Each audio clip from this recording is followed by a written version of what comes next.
Екіншісі, тонкий мәселе дейді ғой, нәзік мәселе. Оны біздің аталарымыз бұрын үйіне келген кезде қайтатын болған, үйіне кірер кезде деп дауыс беретін болған. Не үшін десеше, аталарымыз жалғыз келгеннің өзіне келіншектері кішкене өз-өзін ұстап дайындалып тұрады екен ғой. Қонақпен келген кезде біздің қараңыз, қазақ қонақ жайлылығы ғой бұл енді. Мен жаман деп отқан жоқ. Бұл жақсы жағы өзі бірінші кіруге ұялады да, кірси деп қинайды. Кір деп ше.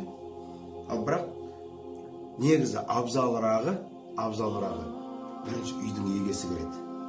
Қонақпен келдіңіз ба, топырлап, бірінші үйдің егесі кіреді. Не үшін?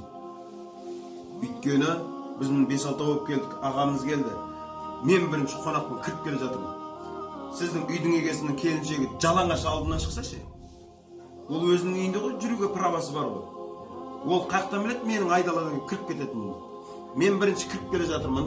Менің артымнан қалай екен кіріп келе жатыр? Сіз кіріп келе жатсыз. Мына жақтан мына кісінің әйелі, не болмаса қызы үйдегі кәдімгі өзінің свободный формасымен шығып келе жатса ше. Не болмаса үй шашылып жатса да ыңғайсыздық қой бізге. Үйдің ішінде қандай жағдай отқан білмейміз ғой. Соны үйдің егесі бірінші көреді жағдай. Әйелі ашық жұмып, қонақтар келді, давай, дұрыстал деген сияқты. Сөйтіп барып, енді кіріңіздер деген.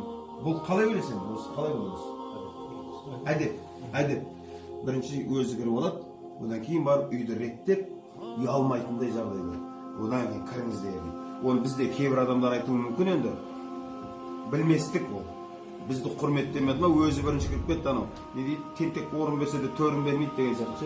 Жоқ, ол тентектік емес, бұл даналық.